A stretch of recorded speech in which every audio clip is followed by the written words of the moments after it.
आशा यतिर्यजाते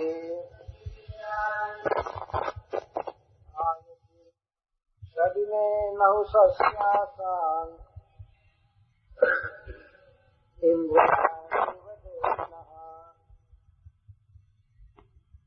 यतिर्यजातिः संयातिः आयतिर्वियतिः कृतिः सदिमे नहुषस्यासान् इन्द्रियाणीव देहिनः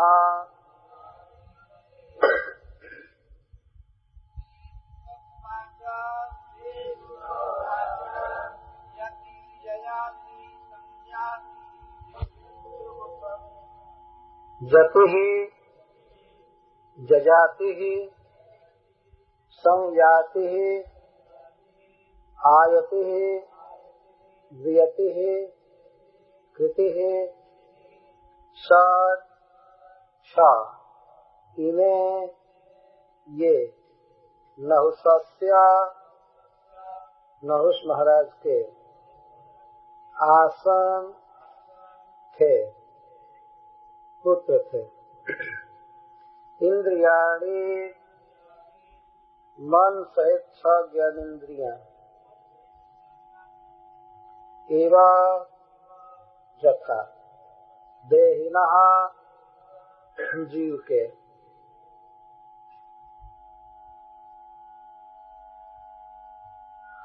तो सोमवंश का वर्णन श्री सुखदेव गोस्वामी कर रहे हैं।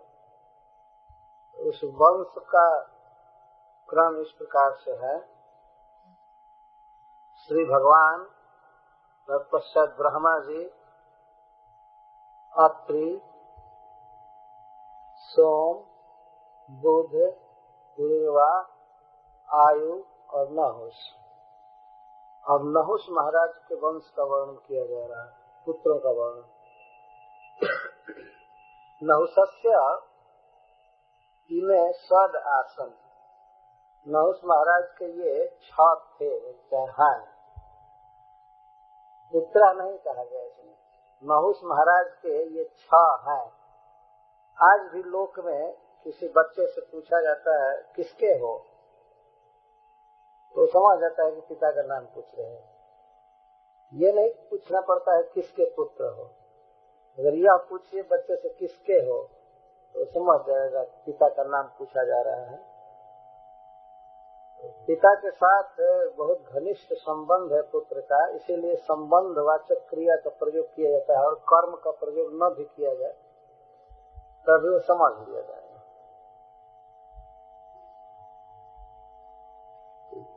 जब तक कन्या का विवाह नहीं होता है उसके पहले यदि पूछा जाए किसकी हो तो उसका अर्थ होगा कि उसके पिता को पूछा जा रहा है। विवाह के बाद यदि पूछा जाए किसकी हो तो इसका अर्थ है पति का संबंध पूछा जा रहा है।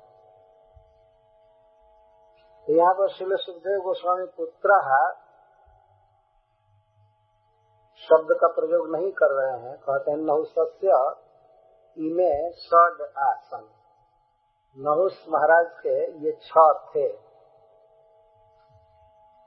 पिता के साथ बहुत गहरा संबंध है व्यक्ति का। आज के युग में भी सर्वत्र पिता का नाम जोड़ना पड़ता है। विदेश में तो बिना पिता के नाम के कोई नाम चलता ही नहीं। तो अपना नाम लिखता है व्यक्ति और बीच में पिता का नाम, वो टाइटल लास्ट में, दोनों का एक ही होता है। इस तरह से सर्वत्र चलता है।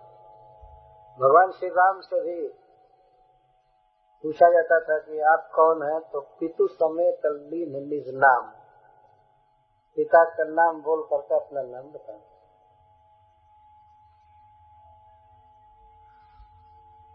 श्रील सुखदेव गोस्वामी कहते हैं कि नहुष महाराज के 6 पुत्र थे।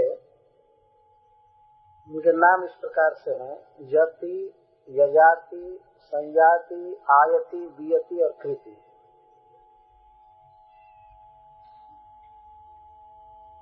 ये सब महाराज नहुष के अधीन थे, वशवर्ती थे, आज्ञा पालक थे। इस कारण से दृष्टांत दिया जा रहा है जैसे देही की 6 इंद्रियां होती हैं। देही का अर्थ है देह वाला, देह का अधिकारी। देह एक वस्तु है और इसका जो पोजेसर है, अधिकारी है, उसको देही कहते हैं। जैसे धन का अधिकारी जो होता है उसको धनी कहते हैं। आत्मा देह से भिन्न है तो उसको देही और शरीरी कहते हैं। प्रत्येक देही को जो देह में है, प्राकृतिक देह में है, उसको भगवान 6 इंद्रियां देते हैं। मन सहित 6 ज्ञान इंद्रियां और भी कर्म इंद्रियां हैं, सब मिलाकर 11 होती है। तो ये इंद्रियां तभी तक कार्यरत रहती हैं जब तक देही इस देह में रहता है। जब ही देही इस देह को छोड़कर चला जाता है तो इंद्रियां नाम मात्र के लिए रह जाती हैं, कोई कार्य नहीं कर पाते। परम प्रतापी महाराज नहुष इन 6 पुत्रों के पिता बने थे और ये 6 पुत्र उनके बिल्कुल वशवर्ती थे। यह संसार में सबका अनुभूत विषय है। जैसे मान लीजिए कोई व्यक्ति जीवित है तो आंख भी काम करती है। जीवित का मतलब जब तक देही इस देह में है तब तक आंख भी काम करती है, कान भी सुनता है, पैर हाथ सब काम करते हैं। लेकिन जिस क्षण देही आत्मा इस देह को छोड़कर चला जाता है, न आंख देखती है, न कान सुनता है, न हाथ चलता है, पैर चलता है, न हाथ कोई काम करता है। तो इसमें दृष्टांत को सभी पक्षों में लागू नहीं करना चाहिए, परंतु एक पक्ष जैसे वशवर्तित्व, वश में थे सभी पुत्र, उनके आज्ञाकारी थे। इस कारण से कहा गया है जैसे देही न जीवस्य 6 इंद्रियां, जैसे देही की 6 इंद्रियां होती है उसके वश में होती हैं, उस तरह से पुत्र वश में। कोई तो प्रश्न कर सकता है कि आत्मा के वश में तो इंद्रियां नहीं है, बल्कि इंद्रियों के वश में आत्मा रह रहा है। वास्तविक स्थिति यही है। यह तो हम कह सकते हैं कि मायाबद्ध जीव देह ग्रहण करता है और इंद्रियों की गुलामी कर रहा है, इंद्रियों की परवशता में है। परंतु तत्वतः यदि विचार करके देखिए तो इंद्रियां जड़ हैं और बिना चेतना के संस्पर्श के वो कार्य नहीं कर सकते। जब तक देही चिद वस्तु आत्मा इस देह में है तभी इंद्रियां काम करती हैं। तो इस विषय में ये पूर्णतः वशवर्तिनी है आत्मा। तो इसी प्रकार जति, जजाति, संयाति, आयति, वियति और कृति, ये 6 पुत्र महाराज नहुष के वशवर्ती थे, आज्ञा पालक थे, उनके आज्ञा के अनुसार कार्य करते थे। आगे हम चलकर जजाति महाराज का वंश सुनेंगे, इसलिए जजाति महाराज को यहाँ बताया गया कि वे अपने पिता के बहुत ही आज्ञा पालक थे। तो अभी हम लोग पढ़ेंगे जब तक इनके पिता राजा थे, यहाँ तक कि स्वर्ग के राजा बने हुए थे, इंद्र पद पर थे, उस समय भी जजाति महाराज यहाँ का राज्य नहीं लिए थे। नहुष महाराज भी पृथ्वी के भी राजा थे और स्वर्ग के भी राजा थे। स्वर्ग में इंद्र का पद संभाल रहे थे और उनके ही शासन में यह पृथ्वी थी। यह है महाराज जजाति की विशेषता है। बहुत ही महान पिता के पुत्र थे। हम लोग आज से 2 दिन जजाति महाराज का चरित्र सुनेंगे। बहुत ही पावन पवित्र राजा, भगवत भक्त।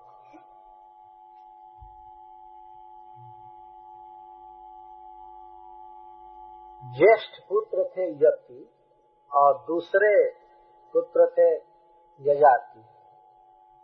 तब सुनिए यति के विषय में श्री सुखदेव गोस्वामी क्या कह रहे हैं। राज्यम नैच्छद यति पित्रा दत्तम तत्परिणाम वेद, जब यत्र प्रविष्टः पुरुष आत्मानं नावबुध्यते यति पित्रा दत्तमपि राज्यं न ऐच्छत्। महाराज नहुष के ज्येष्ठ पुत्र यति राज्य नहीं लिए, इच्छा तक नहीं किए कभी, ज्येष्ठ पुत्र थे। और ये स्वाभाविक है कि बड़ा पुत्र पिता का उत्तराधिकारी बनता है, तो पिता नहुष महाराज उनको राज्य दे रहे थे कि तुम राज्य लो, प्रजा का पालन करो। लेकिन यति राज्यम न ऐच्छत्, यति राज्य लिए नहीं, इच्छा तक नहीं किए। अत्र हेतु क्यों? क्योंकि तत्परिणाम वित्त अर्थ है, जो व्यक्ति राज्य ग्रहण करता है, राजा बनता है, यह स्पष्ट अर्थ है कि राज्य जिसको मिल जाता है तो उसमें बहुत से दोष आ जाते हैं, दुख मिलता है, नरक मिलता है उसको। जैसा कहते हैं तप चुक राज, राज चुक नरक। यह भय है वास्तव में। इस समय यदि ठीक से शासन नहीं करे राजा तो नरक का रिजर्वेशन है एकदम कंप्लीट। तो उस दिन पता चलेगा मरने के बाद, जब जमराज के दूत ले जाएंगे। तो यति राज्य के परिणाम को जानते थे। तो क्यों व्यक्ति नरक में गिर जाता है? क्योंकि यत्र प्रविष्ट पुरुषो आत्मानं नावबुध्यते। यत्र प्रविष्ट, राज्य शासन में प्रवृत्त होने पर व्यक्ति सफलता पाकर, अत्यधिक धन पाकर के, सम्मान पाकर के आत्मानं न अवबुध्यते। आत्मानं परमात्मानं च, अपने को और भगवान को भी वो नहीं जानता है। भगवान कौन है और मैं कौन? केवल यही मन में बसा रहता है कि मैं राजा हूँ और प्रजा का कर्तव्य है मेरी सेवा करना। मैं राजा इसीलिए बना हूँ कि मुझे भोग भोगना चाहिए, मुझे संसार के सबसे उत्कृष्ट वस्तुओं के भोग में रहना चाहिए। मैं अधिकारी हूँ, मैं मालिक हूँ।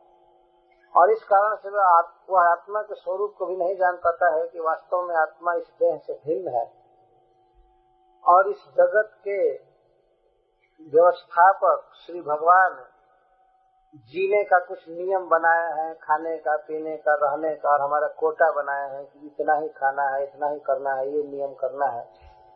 इन बातों को व्यक्ति पूर्णतः भूल जाता है। धन का ऐसा मद होता है, पद का ऐसा मद होता है, वो ईश्वर को कुछ नहीं गिनता है। कुछ लोग तो स्पष्ट कहते हैं कि ईश्वर की हमारे लिए क्या आवश्यकता है, क्या आवश्यकता है भगवान? भगवान गरीबों के लिए है, गरीब लोगों को मंदिर में जाना चाहिए, हमको कोई जरूरत ही नहीं, हम क्यों भगवान के पास जाए? ऐसा स्पष्ट बोलते। हमको क्या कमी है, क्या भगवान से मांगना है, हाथ पसारना है? श्रील प्रभुपाद जी एक बार ऐसा कहे थे कि जो बहुत धनी हो तो उनको ये नहीं कहना चाहिए कि मंदिर में आओ, भगवान से प्रार्थना करो, क्योंकि उनको अभिमान रहता है कि हम तो देने वाले हैं, हम मांगने वाले नहीं हैं। तब उनसे कहना चाहिए कि भगवान के लिए 2-4 लाख दो तो दे देगा। उनको ये नहीं कहना चाहिए कि मंदिर में आओ, उनसे कहना चाहिए कि आप बहुत बड़े दानी हैं, महान हैं, और भगवान के लिए कुछ पैसा चाहिए, प्रचार के लिए आप दीजिए, तो तुरंत चेक लिखेगा, हाँ ठीक है, हम दाता है। और कुछ लोग मंदिर में आ करके भी भगवान के सामने ऐसे हाथ नहीं जोड़ते, आ गए, लगता है कि इनके आने से मंदिर चमक गया, ये भगवान बड़े हो गए। ऐसा वो अनुभव करते हैं। यह है परिणाम। क्या परिणाम है कि यत्र प्रविष्ट पुरुष आत्मानं नावबुध्यते। राजा बनने पर व्यक्ति अपने को भूल जाता है, भगवान को भी याद नहीं करता है। इस संसार में प्रत्येक व्यक्ति को और चीज याद करे या न करे, ईश्वर की, भगवान की याद अवश्य करनी चाहिए, क्योंकि हम उनकी बनाई हुई दुनिया में जी रहे हैं। तो उनके बनाए हुए विश्व में, संसार में हम जी रहे हैं, तो उनके नियम को समझना आवश्यक है और उनके साथ अपने संबंध को जानना आवश्यक है। तो राज्य प्राप्ति में यह बहुत बड़ा दोष है। नहुष महाराज के ज्येष्ठ पुत्र जति राज्य नहीं लिए। यह है भागवत का उत्कर्ष। ऐसा पुत्र जिसको संपूर्ण भूमंडल का राज दिया जा रहा था, उसने नहीं लिया। पित्रा दत्तम अपि किमुत अदत्तम, पिता दे रहे थे, राजा बना रहे थे संपूर्ण विश्व का, लेकिन नहीं। आज के युग का मनुष्य इसकी कल्पना भी नहीं कर सकता है। राज दिया जा रहा था और ज्येष्ठ पुत्र राजकुमार, और नहीं लिया। इतना ज्ञानी लोग होते थे पहले।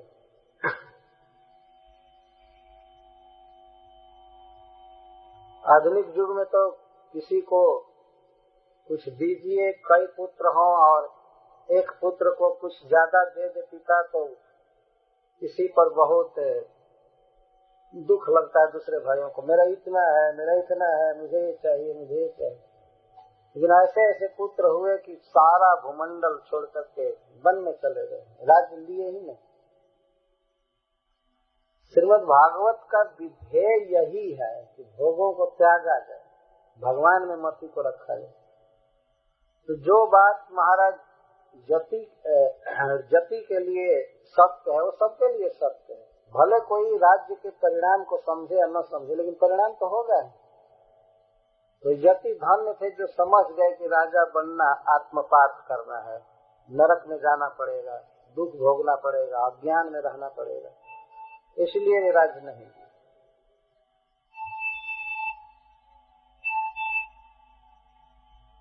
बहुत महत्वपूर्ण बात। राज्यम नैच्छत् जति पित्रा दत्तम तत्परिणाम जत्र प्रविष्ट पुरुष आत्मानं नाव बुद्धि। जो व्यक्ति भगवान को नहीं जानता है और भगवान के साथ अपने संबंध को नहीं जानता तथा उस संबंध के अनुसार भगवान के प्रति अपने कर्तव्य को नहीं जानता है, उस व्यक्ति का जीवन बिल्कुल व्यर्थ है। व्यर्थ ही नहीं, वास्तव में अनर्थक और नाना प्रकार के दुख देने वाला उसका जीवन होगा। इस कारण से जति महाराज राज्य नहीं दिए। यह तो घटना एक श्लोक में दी जा रही है, परंतु भक्तों को विचार करना चाहिए। इसी संसार में राज्य के लिए बहुत बड़े बड़े युद्ध हुए हैं और उसी राज्य को कुछ लोग ऐसे हैं जो तिनके की तरह त्याग दिए, युद्ध नहीं किए। जैसे भरत के भगवान राम, भरत जी कहते थे कि आप ज्येष्ठ भाई हैं और हमारे कुल की यह रीति है कि ज्येष्ठ भाई ही राजा होता है, इसलिए वंश परंपरा से यह राज्य आपका है। भगवान कहते थे नहीं, पिता जिसको देता है उसी का राज्य होता है, तो पिता ने तुमको दिया। भरत जी कहते थे कि नहीं, पिता ने नहीं दिया है, ये तो कैकेयी की चाल है। और यदि पिता दे भी तो उसका क्या अधिकार है, जो वंश परंपरा से आ रहा है, नियम होते चलेगा। जेठ स्वान सेवक लघु भाई, यह दिन कर कुल रीति सुहाई। बड़ा भाई स्वामी होता है, राजा होता है, छोटे भाई उसके अधीन रहते हैं, यही दिनकर कुल की रीति। सुहाय सुंदर रीति है वास्तव में, परंतु भगवान राज्य नहीं लिए, छोड़ दिए। उनको बन जाने के लिए कई कही तो कह सकते थे कि ठीक है हमारा बांट दो और हम अलग रहेंगे, लेकिन हम वन में क्यों जाएंगे। तो सीता जी ने भी नहीं कहा कि अपना बंटवा लो, और भरत जहाँ के राजा बनेंगे उतना दे। भाई कम से कम भगवान राम का 4 हिस्सा में 1 हिस्सा तो होता ना, कम से कम वैसे ज्येष्ठ भाई होने के कारण उनका सारा साम्राज्य था, लेकिन कह सकते थे कि ठीक है हमारा 4 भाई हैं, एक हिस्सा बांट दो, हम यहाँ रहेंगे, हम वन के जाएंगे। लेकिन भगवान जब ये सुने कि कैकेयी ने उन्हें वन जाने के लिए वर मांगा है तो ये बहुत प्रसन्न हो गए। कनिक भी मुखमंडल पर उदासी की रेखा नहीं आई। एक श्लोक में गोस्वामी तुलसीदास जी भगवान की वंदना करते हैं, वंदना नहीं करते हैं, भगवान के मुख पर जो आनंद है स्लित श्री, उसकी याद करते हैं कि राज्य प्राप्ति की बात सुनकर जिनका मुख हर्षित नहीं हुआ और वन गमन सुन करके म्लान नहीं हुआ, ऐसे रघुनाथ के मुखाम्बुज श्री सदा मेरे हृदय में बसी रहे। और एक चौपाई में वे कहते हैं, जब भगवान राम बैठे थे अपने मित्रों के साथ और किसी ने संवाद दिया कि कल आपका राज्याभिषेक होगा, महाराज दशरथ और गुरु वशिष्ठ से मिलकर ऐसी आमंत्रणा किए हैं कि आज आपको कल राज्य मिलेगा। यह सुन करके बल्कि भगवान को दुख लगा बहुत, और भगवान सोचने लगे कि जन्मे एक संग सब भाई, भोजन शयन के लड़काई, करण वेद उपवीत विवाह, संग संग सब भय उछा, विमल वंश यह अनुचित एक, बंधु बिहाई बड़े ही अभिषेक। भगवान सोचने लगे कि हम सभी भाइयों का जन्म एक साथ हुआ, थोड़ा ही आगे पीछे, और विवाह एक ही जगह हुआ, एक ही परिवार में हुआ, कर्ण वेद, कान में गहना पहनने के लिए कान छेदा जाता था, तो कर्ण वेद हुआ सबका, विवाह हुआ, सारा उत्साह हुआ, उपवीत जनेऊ दिया गया, उपनयन संस्कार सब साथ में हुआ। लेकिन इस निष्कलंक वंश में अवश्य यह एक बात अनुचित है कि छोटे भाइयों को छोड़ करके बड़े को ही राज्य दिया जा रहा है, ये अनुचित ये भगवान सोच रहे हैं। तो गोस्वामी तुलसीदास जी कहते हैं इसके बाद, प्रभु सप्रेम पछितानि सुहाई, हरऊ भगत मन कह कुटिलाई। भगवान पश्चाताप कर रहे हैं कि मैं क्यों ज्येष्ठ भाई हुआ कि मुझे राज दिया जा रहा है, वे राज लेना नहीं चाहते थे। तो भगवान का यह पश्चाताप भक्तों के हृदय की कुटिलता को समाप्त करे। भक्त होने पर भी मन में कुटिलता रहती है, हम ये भोगे, हम ये ले लें, हम ये करें, हम ऐसे हो जाए, ये नहीं होना चाहिए। गुरु भाइयों में भी ये नहीं होना चाहिए कि मैं ही बड़ा रहूं, मैं ही भोगूं, ये करूं, वो भले अभाव में रहे, इसको कुटिलाई कहा गया। हरऊ भगत मन कह कुटिलाई, प्रभु सप्रेम पछितानि सुहाई, हरऊ भगत मन कह कुटिलाई। भक्तों के हृदय में जो दोष है, भगवान का यह पश्चाताप उसको दूर कर दे। तो राज्य प्राप्ति की बात सुन करके भगवान का चेहरा उदास हो गया, वे खिन्न हो गए, और वन गमन की बात जब सुने तो हर्षित हो गए। तो बहुत अच्छा, अब वन में जाऊंगा, ऋषि मुनियों का सत्संग करूंगा, भगवान की कथा सुनकर अपना जीवन धन्य करूंगा, अच्छा हुआ इस राज्य में मैं नहीं फंसा, ये तो मरना है, राज्य चलाना है। बहुत प्रसन्न हुआ। कई लोग रोकते रह गए लेकिन नहीं रुके, वन में गए। इसी प्रकार यति राज्य नहीं लिया। बहुत पहले मैं एक बार ये कथा कह रहा था कहीं पर, आधा घंटा 45 मिनट के लिए, तो मैं अपनी ओर से एक बात कह दिया जो कि बिल्कुल निरर्थक था। वो था, मैं कह दिया कि जति ने राज नहीं लिया, इसीलिए सन्यासियों को जति कहा जाता है। ये कल्पना थी। ये जति का अर्थ होता है यत्न परायण, जो हमेशा यत्न करे भगवान कृष्ण को पाने के लिए, जैसे जप आदि हमेशा करे, हरे कृष्णा कृष्णा कृष्णा हरे हरे, हरे राम राम राम हरे, इसको यति कहते।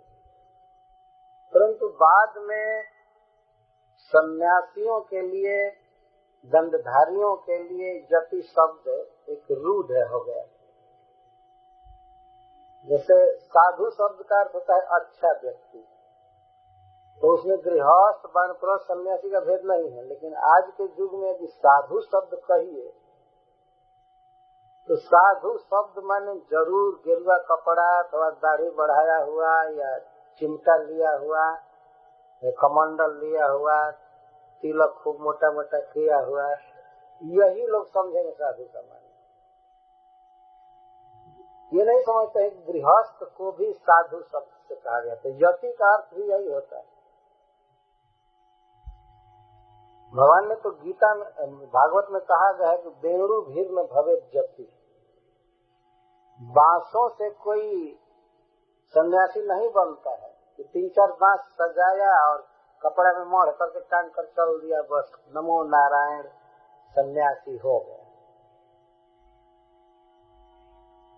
और ये प्रचार किया जाता है सन्यासी जो है वो साक्षात नारायण है, नारायण का ही स्वरूप है, और वो नारायण जी स्वीकार भी कर लेते हैं।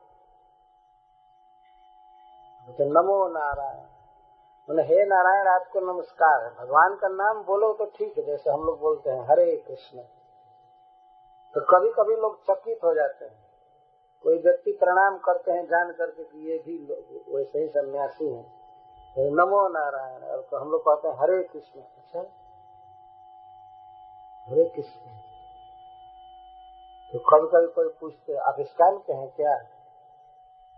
हाँ इस्कान के।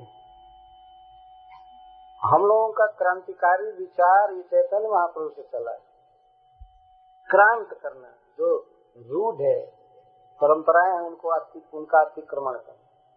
जब जगन्नाथपुरी में भगवान चैतन्य महाप्रभु गए और कुछ काल के बाद जब बाह्य वृत्ति हुई, एक बार वे दिव्य उन्माद में हो गए, तो सार्वभौम भट्टाचार्य जी उन्हें प्रणाम किए।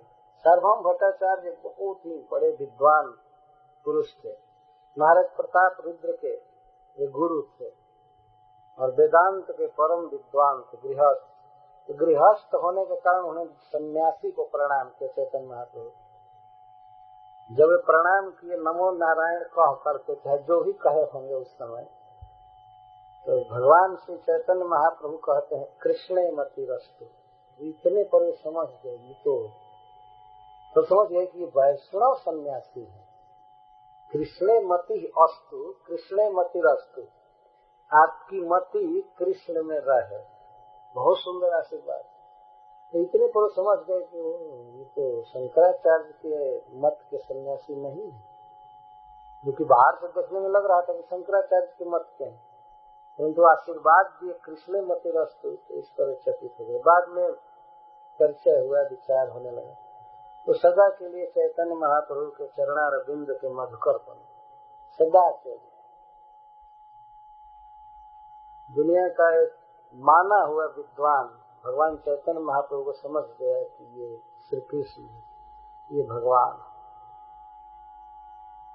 तो यति शब्द का अर्थ होता है यत्न परायण, जो यत्न करे, निरंतर आत्म साक्षात्कार के लिए, भगवान को पाने के लिए भक्ति के अंगों में लगा रहे, उसको यति करे।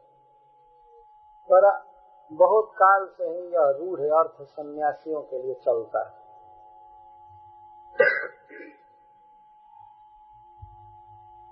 तो यति ने राज्य नहीं लिया, ऐसे उनका नाम गुणों के कारण नहीं आया था। व्यवहार चलाने के लिए नाम रख लिया गया था, यति, जजाति, संयाति, आयति, दियति, कृति।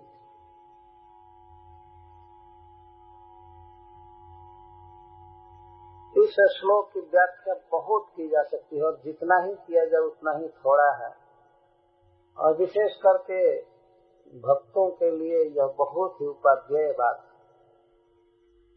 ध्रुव महाराज का बड़ा पुत्र भी, जिसका नाम उत्कल था, वो भी राज्य नहीं लिया।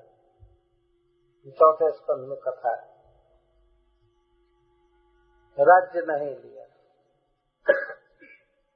इस समय कुछ मत करो, बाद में करना। जब ज्येष्ठ पुत्र ने राज्य नहीं लिया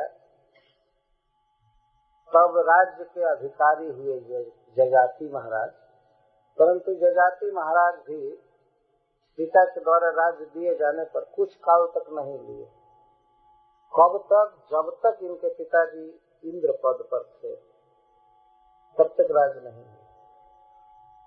कब राजा बने इसी को सुखदेव गोस्वामी कहते हैं, पितरी भ्रंसिते स्थानाद इंद्राण्या धर्षणाद द्विजहि प्रातुते जगरत्वं वै जजाति रभवद नृपः। इंद्राण्या धर्षणाद द्विजय पितरी स्थानाद भ्रंसिते अजगरत्वं वै प्रातुते जजाति नृपः अभवत्। नहुष महाराज जब शची पर कुदृष्टि करने के लिए इंद्र की पत्नी शची पर कुदृष्टि किए और गिर गए, ब्राह्मणों के शाप से अजगर बन गए, उस समय जजाति महाराज राजा हुए। इनको सूचना मिली कि हमारे पिताजी विप्रों के शाप से अजगर योनि में चले गए। तब सब मंत्रियों ने मिलकर के इनको राज्य दिया, राज ग्रहण किया। महाराज नहुष का सर्प होना एक बहुत ही बहुत प्रसिद्ध घटना है इतिहास में, सब जगह इसकी चर्चा होती है। और आने वाले युगों में मतलब इस घटना के बाद प्राय समाज में ये उदाहरण का विषय बना रहा है। महाराज नहुष से ब्राह्मणों को कहार बना करके उस पालकी पर चढ़े थे। जालव नहुष नरेश, रामायण में भी बार बार इसकी चर्चा हुई है कि राज्य पा करके बहुत बड़ा पद पा करके कौन कौन लोग गिरे हैं, तो उनमें नहुष महाराज का नाम आता है हमेशा। तो घटना इस प्रकार की है कि जब भगवान इंद्र ने वृत्रासुर का वध कर दिया तो ब्रह्म हत्या लगी उन पर। ब्रह्म हत्या उनका पीछा कर रही थी, तो ये जा करके मान सरोवर में एक कमल के नाल में छिप गए। 1000 वर्ष तक अलब्ध भोग। इंद्रदेव जो जगत के हित के लिए वृत्रासुर जैसे खल का वध किए थे, फिर भी ब्रह्म हत्या उन पर लगी और बहुत दुख में थे, उनको भोजन नहीं मिल पाता। तो जब वे मान सरोवर में चले गए तो इधर इंद्र पद खाली हो गया। ऐसा कोई योग्य देवता नहीं था जिसको इंद्र पद पर किया जाए। तो सर्वसम्मति से सप्तर्षियों ने और भी स्वर्ग के देवताओं ने मिलकर यह निश्चित किया कि महाराज नहुष ऐसे योग्य व्यक्ति हैं जो इंद्र पद संभाल सकते हैं 1000 वर्ष के लिए।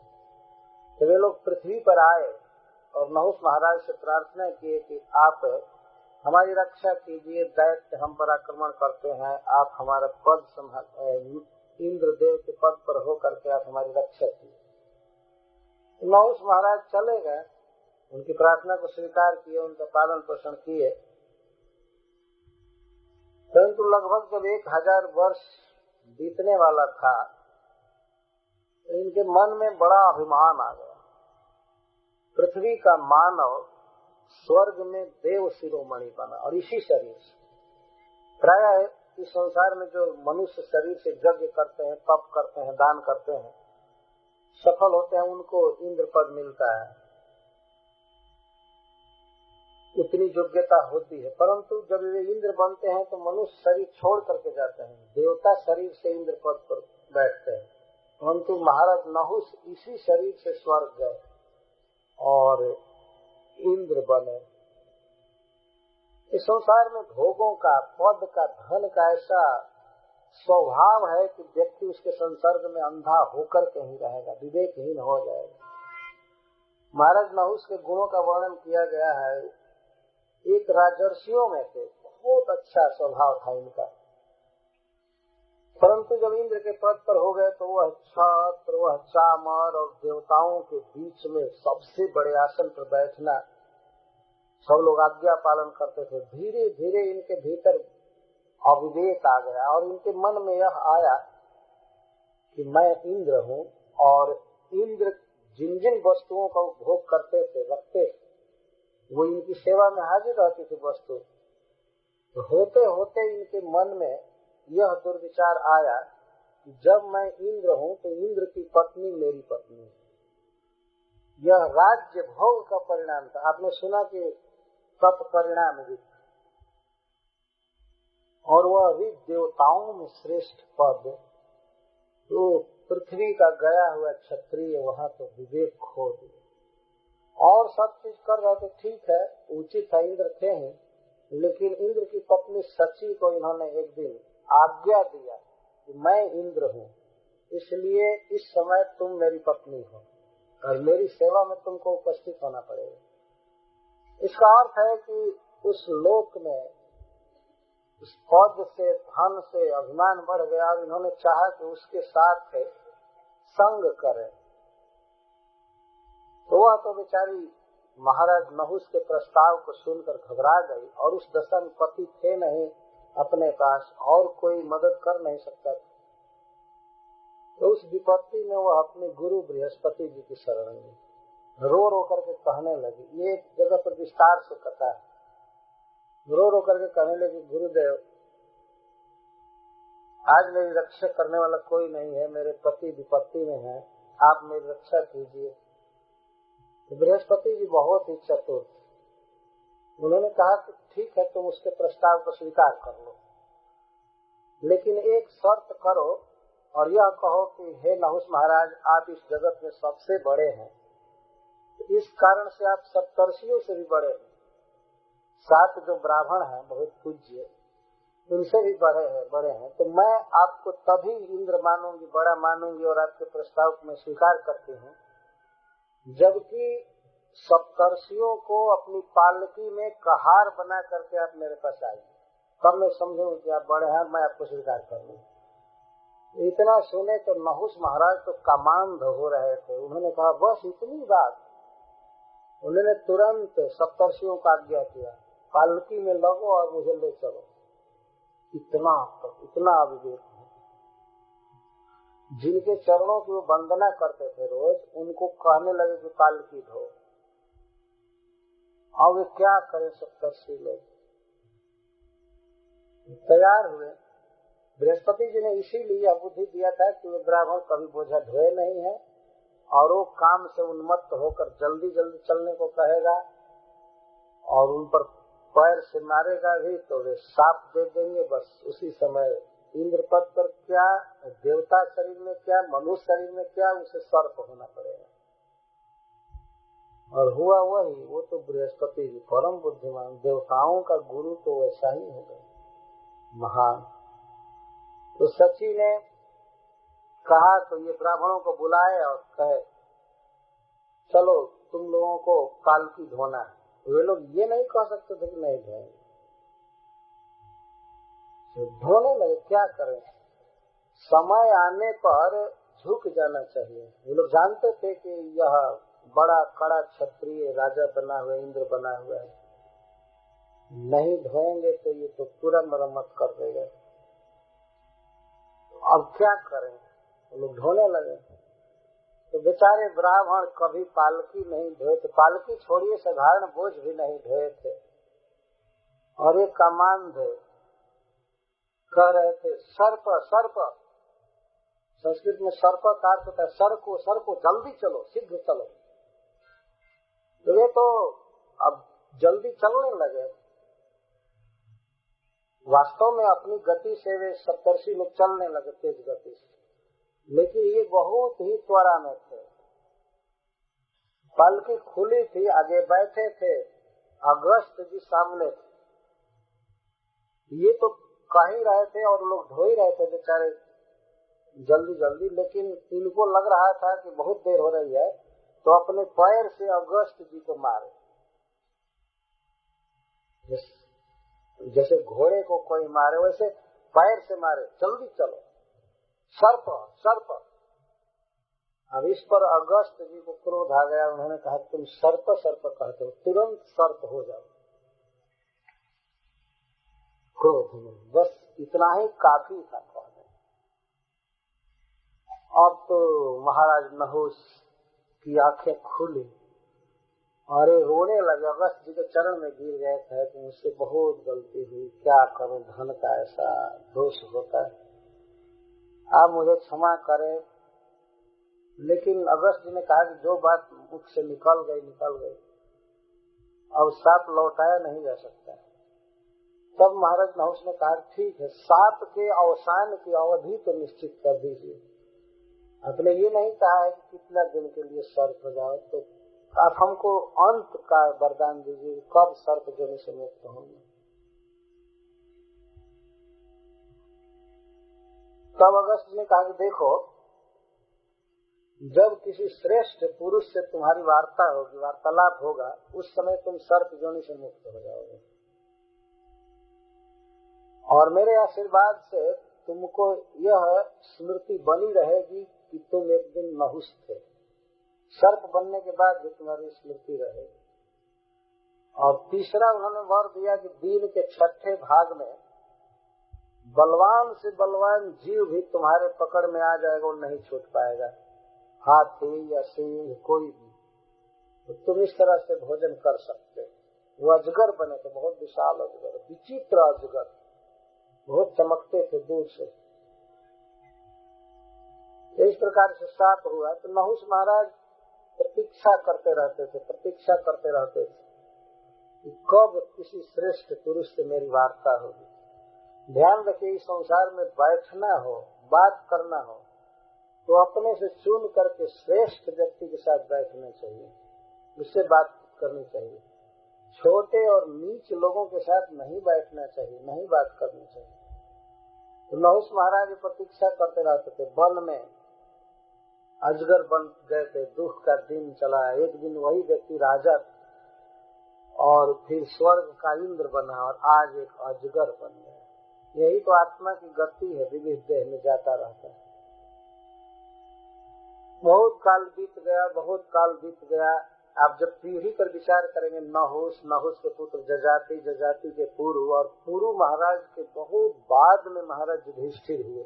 महाराज युधिष्ठिर जुआ में राज्य हार गए थे, अपने भाई और अपनी पत्नी के साथ वो वन में निवास कर रहे हैं। जिस वन में नहुष महाराज थे, एक बार युधिष्ठिर महाराज उस वन में घूमते हुए गए थे और कुटिया बना कर रह रहे। नहुष महाराज को यह ध्यान था कि मेरी ही संतान, मेरे वंश में उत्पन्न युधिष्ठिर इस वन में आकर के रहता है। तो उनकी बहुत इच्छा थी कि युधिष्ठिर महाराज से बातचीत करने की। जानते थे कि इसके साथ बातचीत करेंगे तो हम सर्प जोनि से मुक्त हो जाएंगे। तो उस दिन की ऐसी घटना घटी, भीमसेन बहुत से हिंसक जंतुओं को मारते हुए, वृक्षों को तोड़ते हुए घोर जंगल में रास्ता बनाते हुए जा रहे थे घोर जंगल में। उसी जंगल में महाराज नहुष थे अजगर के रूप में। तो भीमसेन देखे कि बहुत बड़ा अजगर है और विचित्र रंग का है, सोना जैसा पीला पीला चमक रहा था और चित्रकारी।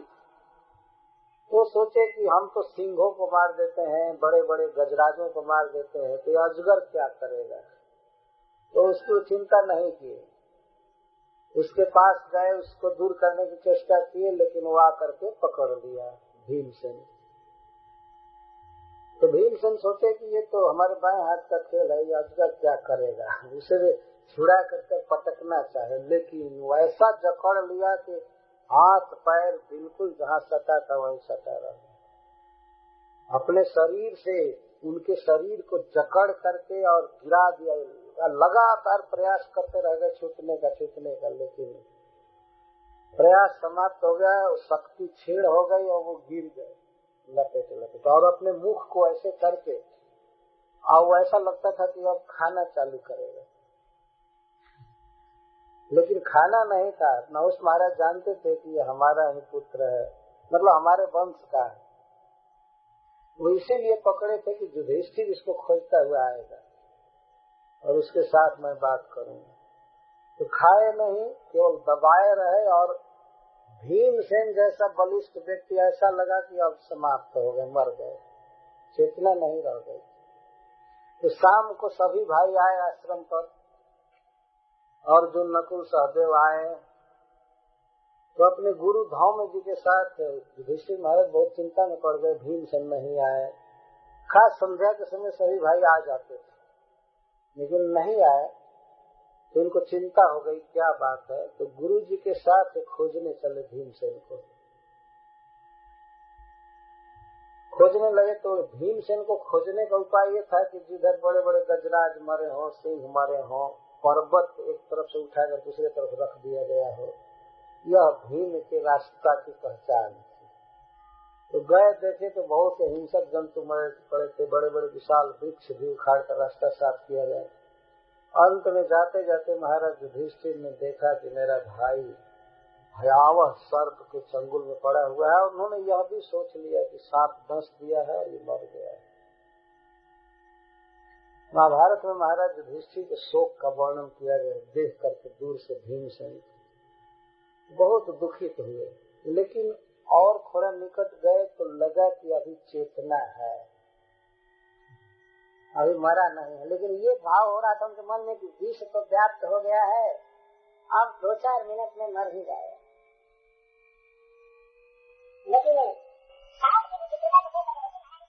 जन्म से ब्राह्मण होता है, कर्म से। लेकिन महाराज नहुष के पूछने का आशय ये था, केवल जन्म लेने से ही ब्राह्मण होता है कि कर्म करने से?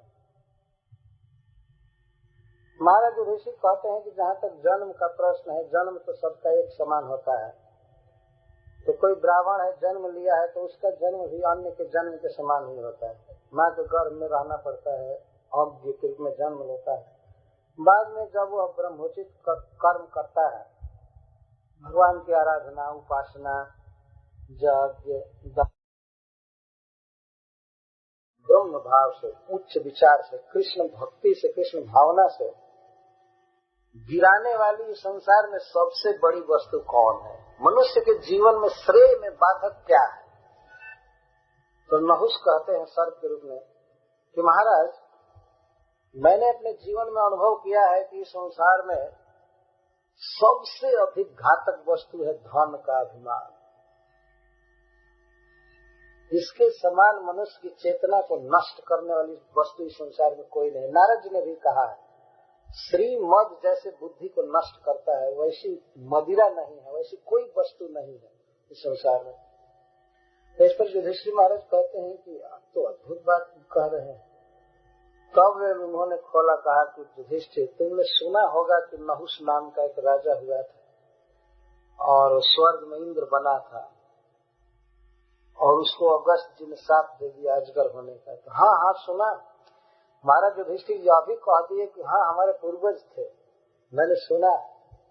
तब नहुष जी ने कहा कि मैं वही नहुष हूँ, और मैं अपना अनुभव बता रहा हूँ कि मनुष्य जीवन में बुद्धि को नष्ट करने में सबसे बड़ा कारण है धन का अभिमान।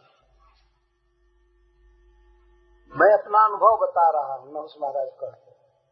और फिर कहते हैं कि बेटा, मैं तुम्हारी प्रतीक्षा कर रहा था कि तुम कब मेरे पास आओगे, और अब मेरे सर्प जोनि का अवसान होने वाला है। ऐसा कहते हैं, वे छोड़ दिए भीमसेन को, और उसी समय स्वर्ग से विमान आया और फिर स्वर्ग चढ़ गए।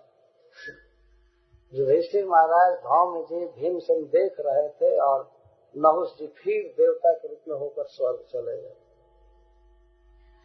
यहाँ पर श्री सुखदेव गोस्वामी कथा कह रहे हैं कि जब वे इंद्र अजगर बन गए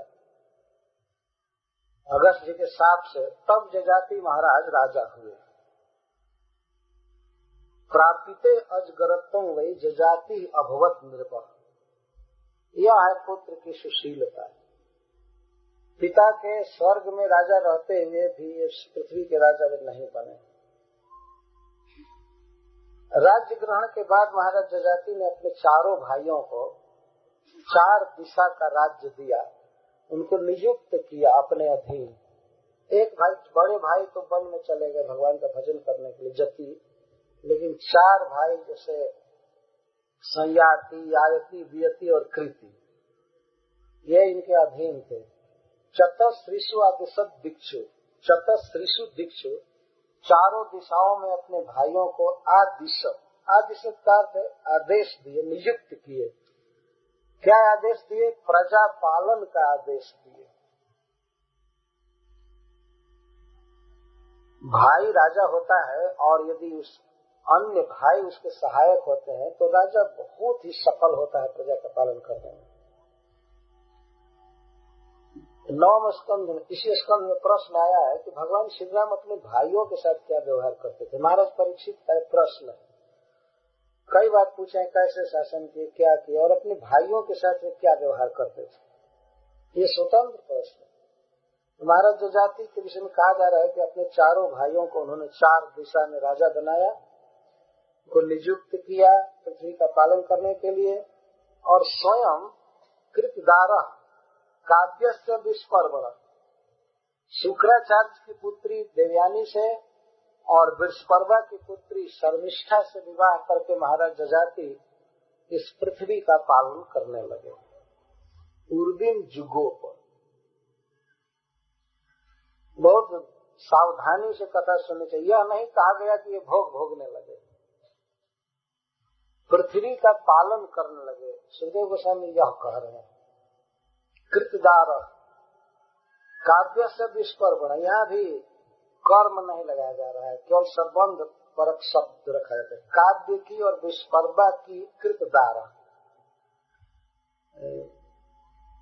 विस्पर्वा और काव्य के साथ संबंध जुड़ा हुआ है। ये दोनों इनके ससुर थे और ये उनके जमाता दामाद। तो काव्य शुक्राचार्य को कहा जाता है क्योंकि कवि के पुत्र हैं, इसलिए उनका नाम है काव्य। और विस्पर्वा उस समय दानवों के राजा थे। जैसे बीच बीच में राजा बदलते, जैसे बलि महाराज राजा हुए, प्रहलाद महाराज हुए, इसी प्रकार विस्पर्वा एक राजा थे दैत्य, और उनकी पुत्री थी शर्मिष्ठा। तो उसके साथ विवाह किए और शुक्राचार्य की पुत्री के साथ विवाह किए। और उर्विन जुगों पर पृथ्वी की रक्षा करने लगे। चाणक्य पंडित जी ने लिखा है पृथ्वी भूषणम राजा, राजा इस पृथ्वी का भूषण होता है, श्रृंगार होता है। पृथ्वी का पालन क्या है? इस पृथ्वी पर यदि राजा अच्छा हो तो प्रजा सुख से जिएगी, खाएगी, पिएगी और श्रेय के लिए, परलोक के लिए धर्म का आचरण करती है। वृक्ष इस पृथ्वी के भूषण है, पशु पक्षी सब कुछ। वास्तव में इस पृथ्वी पर यदि जीव न रहे तो पृथ्वी बिल्कुल वीरान है। जीवों के कारण पृथ्वी की शोभा हो रही है, और सबसे अधिक शोभा पृथ्वी की होती है मनुष्यों से, क्योंकि मनुष्य भगवान को समझते हैं, धर्म कर्म करते हैं। और भी वृक्ष से शोभा होती है, चाहे अन्य पशुओं से। तो इन जीवों की रक्षा करना, इनको सुखी करना, यही है पृथ्वी की रक्षा। पृथ्वी के पालन का यह मतलब है इस पृथ्वी पर स्थित समस्त जीवों को सुखी रखना, उनके भोजन की व्यवस्था करना, कपड़े की व्यवस्था करना, उनके परलोक के श्रेय के लिए, कल्याण के लिए व्यवस्था करना, वे सुख से जिए। और हरे कृष्णा कृष्णा कृष्णा हरे हरे, हरे राम राम राम हरे। इस प्रकार भगवान का भजन करते रहे, इसके लिए राजा होता है। इस प्रकार जब राजा प्रजा के इहलोक और परलोक के धर्म में, कर्तव्य में सहायता करता है तो कहा जाएगा कि राजा पृथ्वी का पालन कर रहे हैं। से भूप कहते हैं, पृथ्वी का पालक।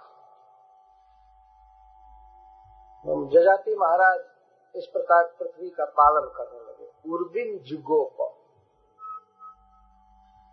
कृतदार,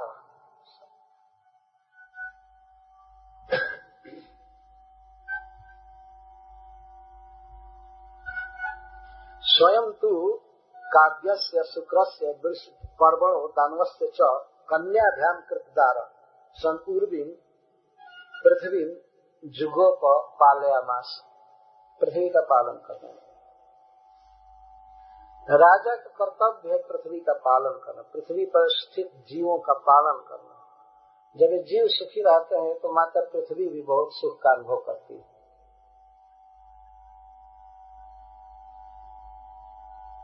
यह सुनकर महाराज परीक्षित संकित चित्त से पूछते हैं, ब्रह्मर्षि भगवान काव्य क्षत्र बंधुश्च नाहुषः राजन्य विप्रयो कस्मात् विवाह प्रतिलोमकः। महाराज परीक्षित पूछते हैं, हे गुरुदेव सुखदेव गोस्वामी, भगवान शुक्राचार्य एक ब्राह्मण है, ब्राह्मणों में भी सर्वश्रेष्ठ ब्राह्मण, और नहुष महाराज क्षत्रिय श्रेष्ठ, नहीं नाहुष, नाहुष माने नहुष का पुत्र। संस्कृत में हुष का अर्थ होता है दुख, ग्लानि, जिसमें दुख न हो, सुख में हो, उसको नहुष कहते हैं। और नहुष के पुत्र को नाहुष कहते हैं। जजाति महाराज एक क्षत्रिय है और शुक्राचार्य एक ब्रह्मर्षि है, ब्राह्मण। तो फिर दोनों में विवाह कैसे हुआ? दोनों में मतलब देवयानी में और महाराज जजाति में कैसे विवाह हुआ? राजन में भी प्रयोग कस्मात् विवाह प्रतिलोम का। राजन में भी प्रयोग कस्मात् विवाह, क्षत्रिय में और ब्राह्मण में कैसे विवाह हुआ? इस पर मान लीजिए सुखदेव गोस्वामी कहे, ऐसा तो होता है, कभी कभी देखा जाता है कि ब्राह्मण पुरुष है और क्षत्रिय स्त्री है, ऐसा चलता है। तो इस पर भी अंत में कहते हैं नहीं ये तो चलता है, लेकिन प्रतिलोमक कैसे हुआ? अनुलोम विवाह कहते हैं उसको। जब ब्राह्मण विवाह करे क्षत्रिय कन्या से तो उसको अनुलोम कहते हैं। तो चलता है बहुत पहले से, परंतु क्षत्रिय विवाह करे ब्राह्मण की कन्या से, इसको प्रतिलोम विवाह कहते हैं। ये तो नहीं सुना गया, लेकिन अच्छा आदमी नहीं करेगा। इनके कहने का आशय ये है। उधर शुक्राचार्य जी वेदों के परम विद्वान, वे ऐसा क्यों करेंगे? क्या उनको इस जगत में कोई ब्राह्मण नहीं मिला कि अपनी कन्या का विवाह क्षत्रिय से करेंगे? और महाराज जजाति जैसा धार्मिक पुरुष, क्षत्रियों में श्रेष्ठ, वह क्यों किसी ब्राह्मणी से विवाह करेगा? क्या उनको कोई क्षत्रिय कन्या नहीं मिली इस विश्व में? राजा थे, कहीं भी मिल सकती थी कन्या, फिर ऐसा क्यों हुआ? अवश्य इसमें कोई ईश्वर की इच्छा होगी। इस प्रश्न में यह छिपा हुआ। प्रश्न इसलिए नहीं किया जा रहा है कि अब कुछ शुक्राचार्य का दोष सुने, उनकी मति फेल कर गई थी, या महाराज जजाति ही बहुत कामी हो गए थे और वे जाति पाति का बंधन नहीं रखे थे। इसमें महाराज जजाति के दोषों को सुनना है, न शुक्राचार्य दोष है ही नहीं। महाराज परीक्षित के प्रश्न का आशय यह है कि अवश्य यह ईश्वर की ही विशेष इच्छा होगी, भगवान की इच्छा होगी। तो वेद शास्त्र भगवान बनाए हैं, विवाह का विधान भी भगवान बनाए हैं, इस जगत को भगवान चलाते हैं। कभी कभी संसार में ऐसी घटनाएं होती हैं जिसमें ये समझ लिया जाता है कि डायरेक्ट ईश्वर इंटरफियर कर रहा है। ऐसा नहीं कि संसार रच करके और भगवान अब छोड़ दिए हैं, जो मन करे वो करो। कभी कभी वे ऐसा कार्य करते हैं कि मनुष्य को ऐसा लगता है कि अवश्य ईश्वर का हाथ, और अब तो ईश्वर का हाथ न कह करके लोग कह देते हैं ऊपर वाला ऐसा कर रहा है। ये ऊपर वाला कोई नहीं, वो विष्णु है। ऊपर तो गिद्ध भी उड़ता है, तो क्या ऊपर वाला वही कर रहा है? ऊपर वाला मतलब गरुड़ जी पर सवार भगवान ऊपर वाले। तो कुछ लोग ये कह कर टाल तो ऊपर वाला मतलब निराकार, ऊपर वाला तो आकाश तो है ही तुम्हारे कपार पर, ऊपर वाला। अवश्य भगवान ऊर्ध्व में रहते हैं, ऊपर रहते हैं, इतना कम से कम ज्ञान है तो ये अभी ठीक है। तो ऊपर वाला कर रहा है तो इसका मतलब कि ये पृथ्वी वाले तो नहीं कर रहे हैं। ऐसा कभी नहीं कहते हैं कि हाँ ये दिल्ली वाला कर रहा है, पटना वाला कर रहा है, नहीं ऊपर वाला कर रहा है। ये ठीक विचार है। ऊपर वाले हैं भगवान श्री कृष्ण, गरुड़ वाहन जिनके हैं, ये ऊपर वाला। इस संसार में ऐसी बहुत सी घटनाएं हुई हैं, इतिहास में दी गई हैं, और वर्तमान समय में भी ऐसी घटनाएं हो जाती हैं। मनुष्य पूरी शक्ति लगा करके उसे रोकना चाहता है, नहीं होना चाहिए, नहीं होना चाहिए, लेकिन हो जाती है।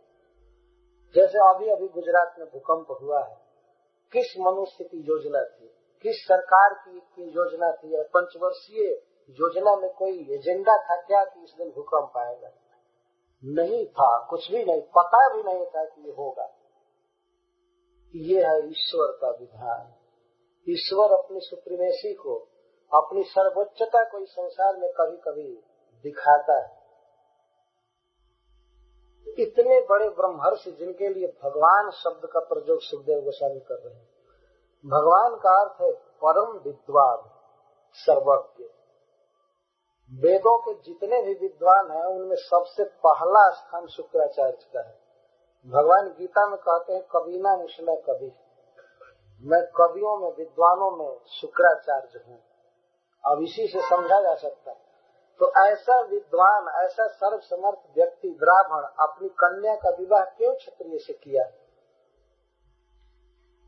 और सोम वंश में होते हुए महाराज जजाति इतना शुद्ध होकर के उन्होंने ब्राह्मणी से क्यों विवाह किया? अवश्य इसमें कोई ईश्वर घटना है, मनुष्य का किया हुआ नहीं। महाराज परीक्षित प्रश्न कर रहे हैं, तब श्री सुखदेव गोस्वामी वही ईश्वर के द्वारा जो घटना घटी थी उसको उद्धृत कर रहे हैं। भगवान की इच्छा से एक विवाह हुआ था, तो भगवान जो करें वही उचित है, वंचित नहीं है। सुनिए उस घटना को। श्री शुक उवाच, श्रील सुखदेव गोस्वामी कहते हैं, एकदा दानवेन्द्रस्य शर्मिष्ठा नाम कन्यका सखी सहस्र संयुक्ता गुरुपुत्र्या च भामिनी देवयान्या पुरोद्याने पुष्पिका द्रुम संकुले व्यचरत कलगीताली नलिनी पुलिने बला। एक समय दानवेंद्र वृषपर्वा की पुत्री शर्मिष्ठा अपने सहस्रों सखियों के साथ अपने नगर के उद्यान में, उपवन में भ्रमण कर रही थी। तो मुख्य है शर्मिष्ठा इस कथा में, और देवयानी के साथ थी, गुरुपुत्री देवयानी के साथ घूम रही थी, और भी सखियां थी। शर्मिष्ठा का अर्थ होता है सुखमयी, शांतिमयी। शर्म का अर्थ होता है शांति, सुख। और शर्मिष्ठा का अर्थ होता है जिसमें सुख है, शांति है। नाम इस तरह से सार्थक रखे जाते थे पहले, आजकल नहीं कि भीकी, पिंकी, टिंकी ये सब रखते हैं नाम, व्यर्थ, कोई अर्थ ही नहीं। हाँ, तो शर्मिष्ठा नाम। वृषपर्वा बहुत ही भक्त दानव हो गए हैं। भक्तों का लिस्ट जब गिनाया गया है तो वृषपर्वा जी का भी नाम आया है। ये एक भक्त थे, जैसे बलि महाराज भक्त हैं, प्रहलाद महाराज, तो उनके ही वंश में ये वृषपर्वा जो है ये भी एक भक्त थे। तो इनकी पुत्री शर्मिष्ठा नाम कन्या का, कन्या का शब्द से यह ध्वनि करे सुखदेव गोस्वामी कि इसका अभी विवाह नहीं हुआ था, कन्या थी पर विवाह के योग्य हो गई थी। आगे भामिनी शब्द से व्यक्त करते हैं, किंचित तारुण्यम आपन्न, तारुण्य को प्राप्त हो चुकी थी, नव किशोरी थी। सखी सहस्र संयुक्त, और सहस्रों सखियों से युक्त थी, अर्थात सहस्रों का यहाँ अर्थ है बहुत सखियां थी। कौन गिनने जाए, जहाँ नहीं गिना जाता है वहाँ सहस्र कह दिया। जैसे आजकल भी लोग बोलते हैं, अगर किसी से पूछिए अरे वहाँ कितने लोग आए थे, तो कह देते हैं वो दुनिया भर के आदमी आए थे। दुनिया भर के आदमी क्या है, एक बिहार के आदमी जुट जाए तो जगह नहीं मिले, लेकिन एक भाषा है, दुनिया भर के आदमी आए। हजारों सखियां थी, मतलब सुखदेव गोस्वामी गिनने थोड़े जा रहे हैं, ये के विरक्त चूड़ामणि है, केवल देख लिए कि बहुत जा रही हैं उपवन में, कह दिए सहस्र संयुक्त। सहस्रों मतलब असंख्य सखियों के साथ और गुरु पुत्री देवयानी के साथ विचरण कर रही थी। शर्मिष्ठा की कथा कही जा रही है और उसके बाद प्रधान है देवयानी और अन्य सखी है। कहाँ भ्रमण कर रही थी, कहाँ विहार कर रही थी? पूर्व उद्यान में, अपने नगर के राजधानी के उद्यान में। वह ऐसा उद्यान था जो केवल स्त्रियों के लिए था, उसमें पुरुष का प्रवेश नहीं था। उस उद्यान में वे विचरण कर रही थी। उस उद्यान का वर्णन करते हैं पुष्पिता द्रुम संकुल। पुष्पितानाम द्रुमाणाम संकुल, नहीं पुष्पिता द्रुमय संकुल। उस उद्यान में पुष्पित वृक्षों, वह उद्यान पुष्पित वृक्षों से अलंकृत। तो इस उद्यान का अर्थ यह हुआ, वह फल प्रधान नहीं था, वह पुष्प प्रधान उद्यान था। पहले लोग उपवन लगाते थे तो फल का अलग, पुष्प का अलग। ऐसा नहीं कि फल वाला भी लगा दिए और गिर गिर करके सड़ रहा है, बक बक करके अलग लगा दे। ये पुष्प वाटिका, यह अर्थ है पुष्प उद्यान। नहीं तो पुष्पित केवल नहीं कहते, फलित भी कहते। पुष्पिता द्रुम संकुल, फूले हुए वृक्षों से संकुल घमासान भरा हुआ था उद्यान। और कैसा था? कल की ताली नलिनी पुलिने और नलिनी पुलिन। उस उद्यान में नलिनी थी। नलिनी का अर्थ होता है तलैया, छोटा तालाब, जो कहीं से झरना बह करके आ रहा था और वहाँ तालाब बना हुआ था। तालाब के किनारे पुलिन, तट को पुलिन कहते हैं।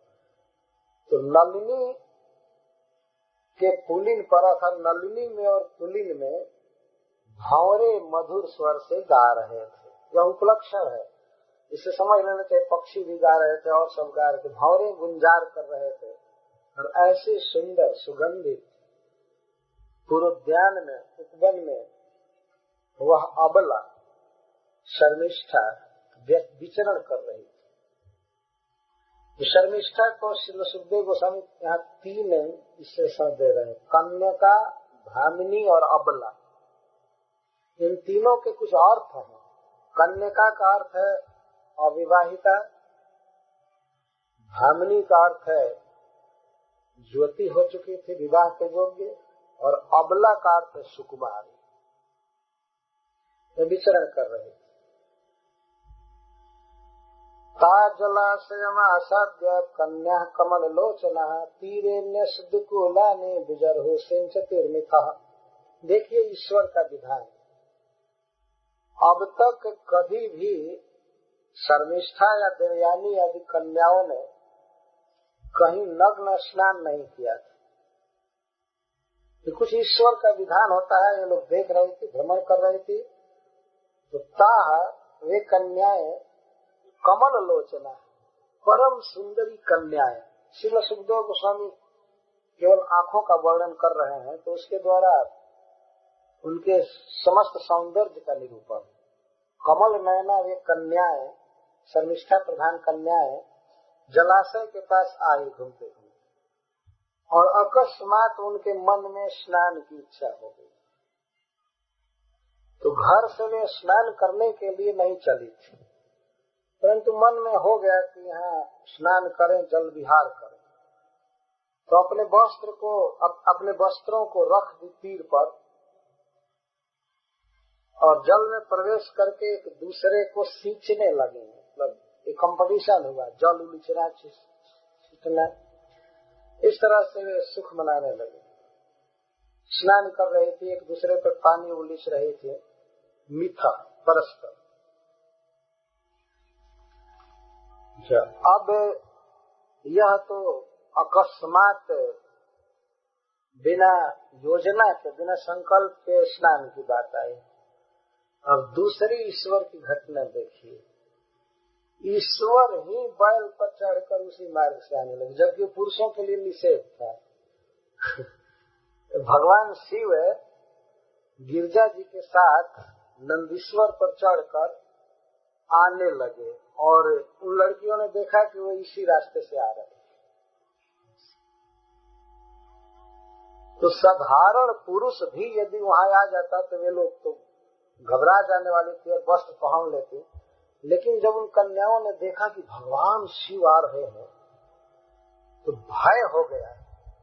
ये तो नग्न स्नान करता हुआ देख करके निश्चित साफ दे देंगे और हम भस्म हो जाएंगे, चाहे यही पत्थर में कोई कछुआ या पानी बन जाएंगे, ये उन लोगों ने सोचा।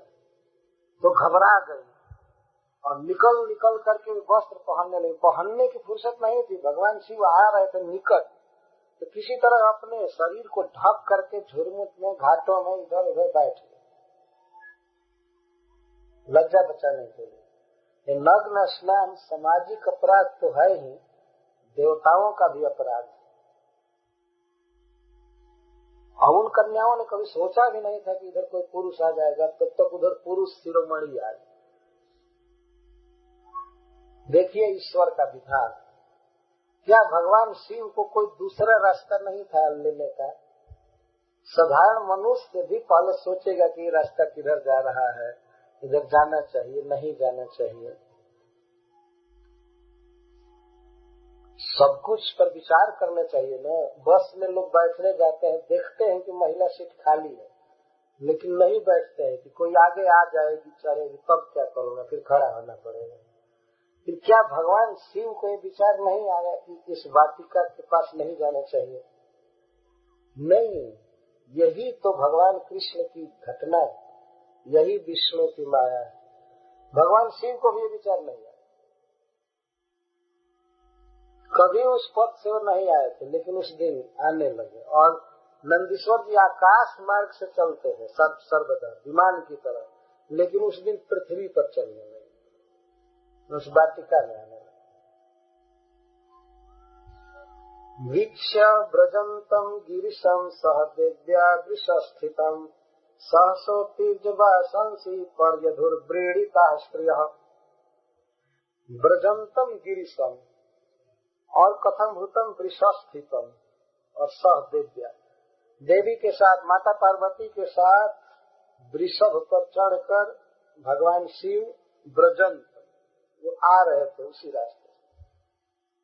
ऐसा लग रहा था कि भगवान शिव कोई स्नान करने के लिए नहीं आ रहे हैं, चाहे उद्यान में घूमने के लिए नहीं आ रहे हैं। व्रजंत वो जा रहे हैं, उनका कोई काम होगा, चाहे कैलाश की ओर जा रहे होंगे, चाहे कैलाश से आ रहे होंगे, और वही पथ पकड़ लिया।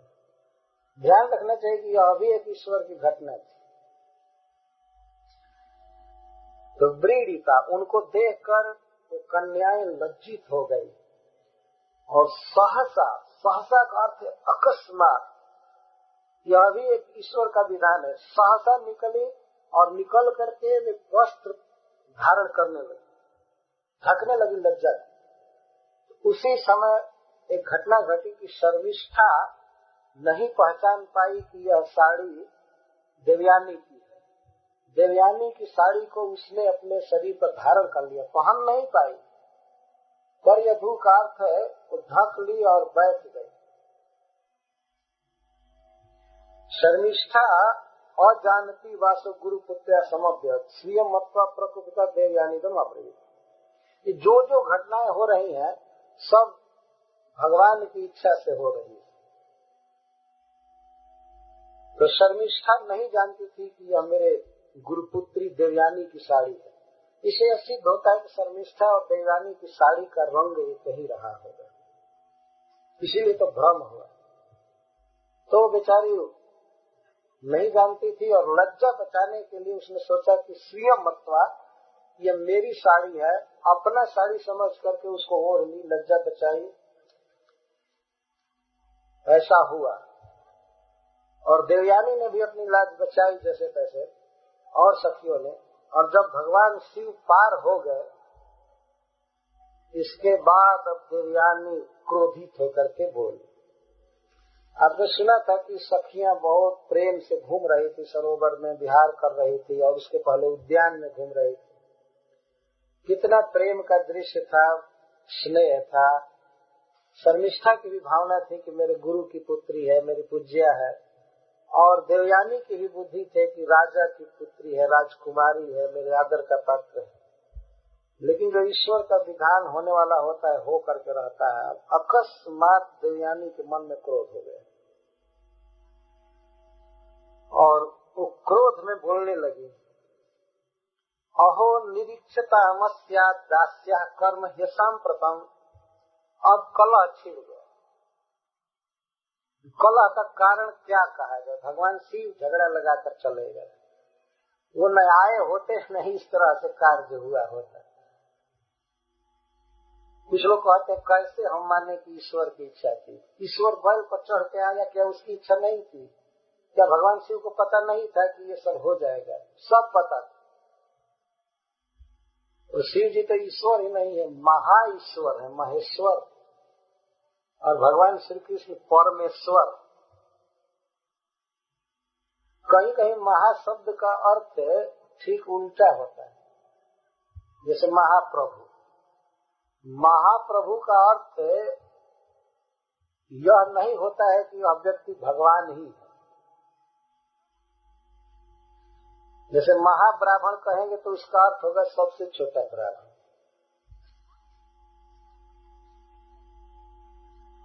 और महाप्रस्था तो उसका अर्थ है मरण। महाशंख का अर्थ है मनुष्य का मस्तक। परम शब्द जो है वो ठीक अपने वास्तविक अर्थ में होता है। जो कुछ भी हो, भगवान शिव ईश्वर है, महेश्वर है। तो वे उधर आए और उसके बाद देवयानी लगी गाली देने, खूब कड़ा बोलने लगी शर्मिष्ठा को। क्या है इसने पाप किया है, ये किया क्या की थी? बेचारी लज्जा बचाने के लिए अपने तन को ढांक ली थी उसके साइड से। तो अब इतने पर ही गुरुपुत्री बिगड़ गई। ये ईश्वर का विधान था। देवयानी में इतना क्रोध आ नहीं सकता था। वो बहुत बड़े आचार्य की पुत्री थी, सुशिक्षित थी, परंतु ईश्वर जो करना चाहता है हो जाता है। उसे प्रकोप हो गया, कुपित हो गई और लगी करने असाम्प्रतम अन्याय। इसका अनुचित कर्म देखो, अनुचित कर्म देखो। तो मानो सखियों ने कहा क्या अनुचित कर दी, क्या अनुचित कर दी शर्मिष्ठा? तो कहती है अस्मत् धार्जन धृतवती, मैं जो वस्त्र धारण करती हूँ उसको यह धारण कर ली, मैं जो वस्त्र पहनती हूँ उसको ये पहन दी। सुनी वो हवि अध्वरे, जैसे किसी यज्ञशाला में घी रखा गया हो, अग्नि में हवन करने के लिए देवताओं का भोजन, और उसको आकर के कोई कुतिया पी जाए, उस तरह से इसने मेरी साड़ी को धारण कर लिया। तो इसका कुतिया बना रही। कभी कभी ब्राह्मणों की असावधानी से यज्ञ मंडप में रखा हुआ घी कुतिया के पेट में चला जाता है या कुत्ते चाट जाते हैं। ऐसा होता रहता है। यहाँ पर भी रामायण जी कह रहे थे कि सब कुत्ते घुस जाते हैं यज्ञशाला में, आप लोग कोई अवरोध क्यों नहीं बनाते? तो क्या क्या देखा जाए। जो भी वो रक्षा करनी चाहिए, लेकिन बहुत काल से घटनाएं हो रही है, तब तो देवयानी इस तरह से बोल रही है। सुनी व सुना का अर्थ कुत्ता, स्वान। जैसे कुतिया जब मंडप के घी को पी जाए जो अग्नि में हवन करने के लिए रखा है, तो ऐसे मेरे योग्य साड़ी को, मैं जिसको पहनती थी उसको ये पहन ली।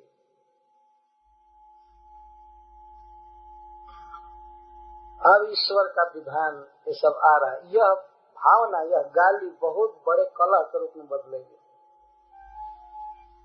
जिह्वाग्रे मरणम ध्रुवम, एक संस्कृत की कविता में लिखा गया है कि मनुष्य की मृत्यु उसके जिह्वा के अग्र भाग पर बसती है। जिह्वाग्रे बसती लक्ष्मी, जिह्वाग्रे मित्र बांधवा। जिह्वा के अग्र भाग पर ही मित्र और बंधु रहते हैं। प्रेम से बोलिए तो रहेंगे, प्रेम से बोलिए तो श्री प्राप्त होगी, और नहीं जिह्वा के अग्र भाग पर ही मरण बसता है। खराब बोले तो मारे जाएंगे। किसी के मस्तक पर जूता पड़ता है वो किस लिए कि जिह्वा के कमी के कारण। आप तो गई भीतर गई, जूता खाट कपाल बेचारा सिर कभी नहीं बोलता है, लेकिन जिह्वा तो रहीमन जिह्वा बावरी, कह गई सड़क पताल। पताल से लेकर के स्वर्ग तक ऊंच नीच जो कुछ भी आता है जिह्वा बक देती है, और बाद में कपार जो है वो जूता खाता है।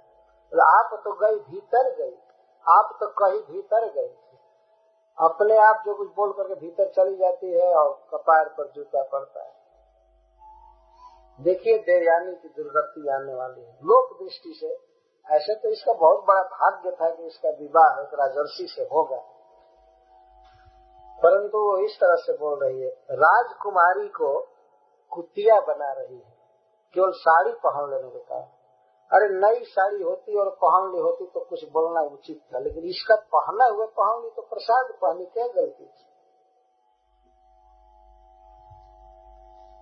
सोचना चाहिए था। यहाँ पर एक बात और भी ध्वनित है कि अभिमान नहीं करना चाहिए। कभी कभी ऊंची जाति में जन्म लेने वाले लोग अपने को बहुत बड़ा समझते हैं। तो शर्मिष्ठा में और देवयानी में तुलना कीजिए तो बहुत अंतर नहीं है। उसकी साड़ी को और वह भी उस इमरजेंसी में लाज बचाने के लिए उसने पहन लिया तो कौन गलती किया?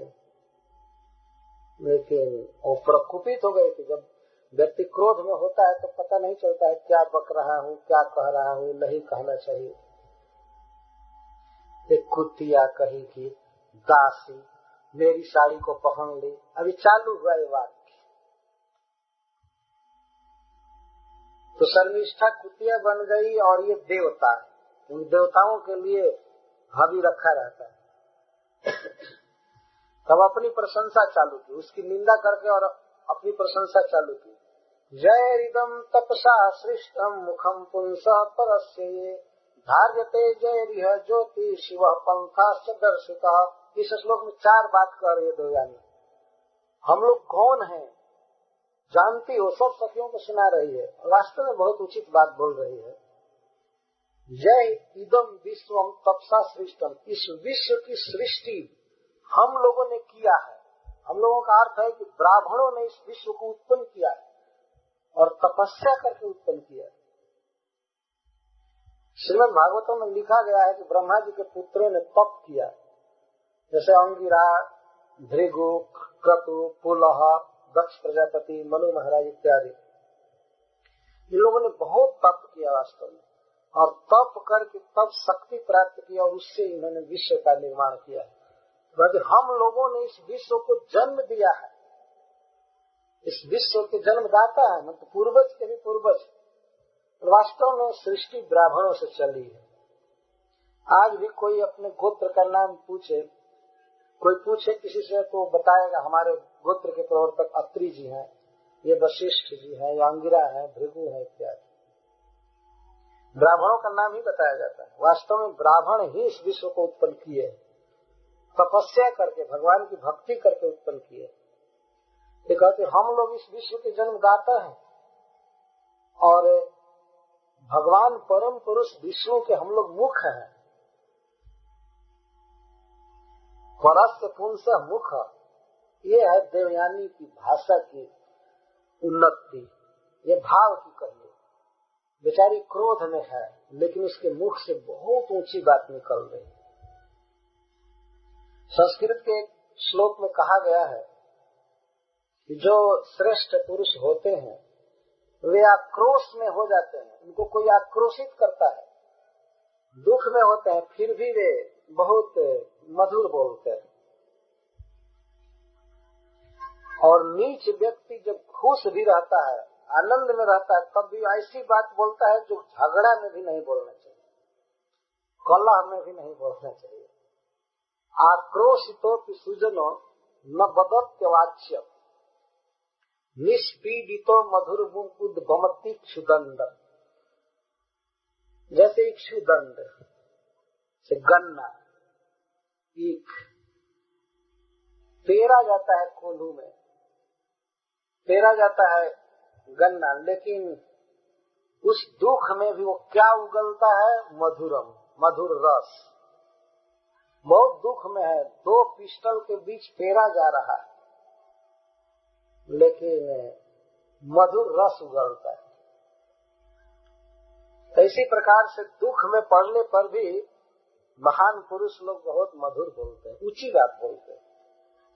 तो देवयानी क्रोध में है, लेकिन है बहुत श्रेष्ठ ब्राह्मण की पुत्री, इसलिए भगवत चर्चा कर रही है, भगवान की बात बोल रही है, और भगवान के संबंध से ही ब्राह्मणों की महिमा गा रही है।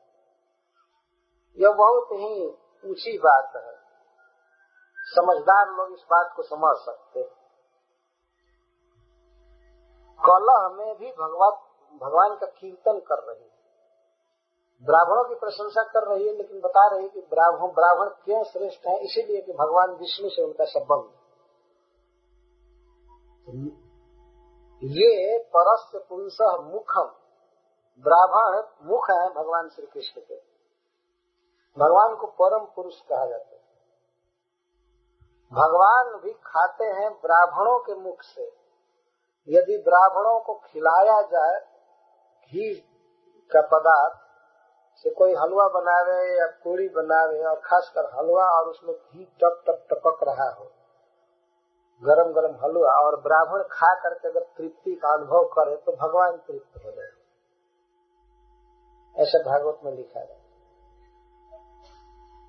भगवान को तो इधर लोग निराकार कहते हैं, मूर्ख लोग निराकार कहते हैं। भगवान का मुख है, लेकिन भगवान को जो खाना होता है इस पृथ्वी पर, तो ब्राह्मणों के मुख से खा ले। ब्राह्मण इतना श्रेष्ठ है, ये भगवान के मुख है, तो भगवान के जो मुख होगा वो कितना श्रेष्ठ। परंतु इस बात को देवयानी भूल गए कि भगवान का चरण भी मुख ही है, उनके अंगों में कोई भेद नहीं है। जो क्रोध में थी, जो कुछ भी हो, भगवान महिमा गा रही। हम लोग भगवान के मुख हैं। भार्यते गैरिह ज्योति शिव पंथा सदर्शित। ब्राह्मणों ने इस जगत में ज्योति को धारण किया। ज्योति का अर्थ है भगवान का श्री विग्रह। भगवान का श्री विग्रह चमकता है, दिव्य है, अप्राकृत है, इसलिए उसको ज्योति कहते हैं। अथवा उनके अंगों का जो प्रकाश है, जिसका रूढ़ अर्थ ब्रह्म होता है, तो ब्रह्म को धारण करते हैं ब्राह्मण। माया की वस्तुओं में लिप्त नहीं रहते। तो जब माया की वस्तुओं में लिप्त नहीं रहते हैं, तो एक साड़ी के विनिमय से तुम क्यों क्षुब्ध हो रही हो? तुमको भी चाहिए था कि बांसुरी बजाते भगवान कृष्ण का ध्यान करो। हम ब्राह्मणों ने धारण किया है अब तक भगवान को। वास्तव में इस जगत में देखा गया, दूसरे लोग संसार की वस्तुओं को भोगने में लिप्त रहते हैं, लेकिन जो उच्च कोटि के ब्राह्मण हुए हैं, उन्होंने भगवान को पकड़ा अपने हृदय में, धारण किया। धार्यते का अर्थ है आग्रह पूर्वक उनका भजन किया। हम लोग भगवान पर ध्यान रखते हैं, भगवान के श्री विग्रह को धारण करते हैं, और शिव पंथाश्च दर्शिता। और इसके साथ ही साथ हम लोगों ने जीवों के कल्याण के लिए पंथ दर्शाया है। अर्थात हम लोग वेद धारण करते हैं और वेदों पर प्रवचन करते हैं, लोगों को वैदिक ज्ञान देते हैं। ब्राह्मणों ने ज्ञान दिया, इसी से जगत का शिव होता है, मंगल होता है। इस संसार में भगवान ने जीवों के मंगल के लिए कुछ ग्रंथ दिया है, उनका प्रवचन होना चाहिए, उनका वितरण होना चाहिए, प्रकाशन होना चाहिए। परंतु ब्राह्मणों के अतिरिक्त दूसरे लोगों ने आज तक अशिव का प्रचार किया। न्यूज पेपर, टेलीविजन इत्यादि ये सब कचरा से फैलाया। ध्यान रखें कि इस समय जो मैं बोल रहा हूँ सांप्रतम, तो तथा कथित ब्राह्मणों के लिए ये बात नहीं कही जा रही, बहुत पहले की घटना है। उस समय ब्राह्मण 100% भगवान विष्णु का भक्त होते थे, इसलिए ब्राह्मण और वैष्णव दोनों को एक समझा जाता था। इस समय वैष्णव तो ठीक है, लेकिन ब्राह्मण कह देने से ही वो ब्राह्मण माना जाएगा, उस स्टैंडर्ड के अनुसार ही नहीं कहा जा सकता। तो प्राचीन काल में सभी ब्राह्मण भगवान के भक्त होते थे, सदाचारी होते थे, वेदों के विद्वान होते थे। देवयानी कह रही है कि हम लोगों के द्वारा शिव पंथा दर्शित, शिव पंथा कल्याणकारी मार्ग, जिस पथ पर चल करके व्यक्ति स्वर्ग प्राप्त करता है, अपवर्ग प्राप्त करता है, भगवान का धाम प्राप्त करता है, धर्म अर्थ मोक्ष प्राप्त करता है, तो इसके हम लोग प्रवर्तक भगवान की आज्ञा, भगवान के वेदों पर प्रवचन करते हैं। इसके द्वारा सिद्ध हुआ कि इस संसार में वेदों के प्रचार के समान और कोई दूसरा कल्याणकारी मार्ग नहीं। वेदैश्च सर्वैरहमेव वेद। अंतर्राष्ट्रीय श्री कृष्ण भावनामृत संघ के द्वारा वास्तव में वैदिक संदेशों का प्रचार किया जा रहा है। भगवान का नाम जपना है, भगवान का ध्यान करना है, पूजा करना है, भगवान सभी जीवों के हितैषी हैं, बंधु हैं। यही है शिव पंथा। हरे कृष्णा कृष्णा कृष्णा हरे हरे, हरे राम राम राम। एक श्लोक में 4 विशेषता बता रही है देवयानी ब्राह्मणों की, और चूंकि यह ब्राह्मण वंश की है, उस दृष्टि से अपने को उसमें आत्मसात करती है। ब्राह्मणों ने तपस्या के द्वारा इस विश्व की सृष्टि किया है, और ब्राह्मण भगवान विष्णु के मुख है। ब्राह्मण ही भगवान के रूप को धारण करते हैं, और ब्राह्मण वेदों का प्रचार करते हैं। 4 यान वंदम तुपतिष्ठन्ते लोकनाथा सुरेश्वरः भगवान अपि विश्वात्मा पावनः श्री निकेतनः। जिनकी वंदना और स्तुति लोकनाथ गण भी करते हैं। लोकनाथ जैसे इंद्र, वरुण, सूर्य, चंद्र इत्यादि, इनको लोकनाथ कहते हैं। लोगों के ईश्वर हैं, स्वामी हैं देवतागण, ये भी ब्राह्मणों की वंदना करते हैं। और उपतिष्ठन्ते, उपतिष्ठ का अर्थ है स्तुति करते हैं या धावन करते हैं, उनको प्रसन्न करने की चेष्टा करते हैं। ऊपर के लोकों में ऐसी घटनाएं होती हैं, देखा जाता है। देवराज इंद्र या वरुण देव या कुबेर आदि, ये सब लोकपाल हैं, विश्व का पालन करने वाले हैं, लेकिन ये लोग भी ब्राह्मणों की, सप्तर्षियों की वंदना करते हैं और उनकी स्तुति करते हैं, उनको प्रसन्न करने की चेष्टा करते हैं। और तो और यहाँ तक कि भगवान लक्ष्मीपति भी हम लोगों की वंदना करते हैं। भगवान अपि, अब भगवान से बड़ा कौन होगा? देवयानी के कहने का आशय ये, भगवान अपि विश्वात्मा पावन श्री निकेतन, जो पावन है, जिनका नाम संकीर्तन इस सारे विश्व को शुद्ध करता है, जिनके गुणों का श्रवण कीर्तन पवित्र करता है, और धनी इतने हैं कि श्री ने ही अपना निकेतन बनाया है, भगवान का आश्रय लिया है। सबसे अधिक धनी और परम पावन और विश्वात्मा, विश्व के कारण, विश्व के ज्ञाता, सर्वज्ञ, हम लोग भृगुवंशी ब्राह्मण हैं, सामान्य ब्राह्मण नहीं। वयम तत्रापि भृगव, ब्राह्मणों में भी हम भृगुवंशी ब्राह्मण हैं, और उस पर भी इसके पिता के गुरु हैं। और अब उनको चाहिए था कि कम से कम राजा से कहें कि ऐसे तुम्हारे पिता ने कहा है, तो राजा डांटते या कुछ करते, लेकिन ये भी नहीं विवेक रहा। वो अपनी पुत्री को लिए और घर से निकल चले, मतलब अपनी पत्नी को और पुत्री को लेकर घर से निकल, तो चलो हो गया नौकरी चाकरी।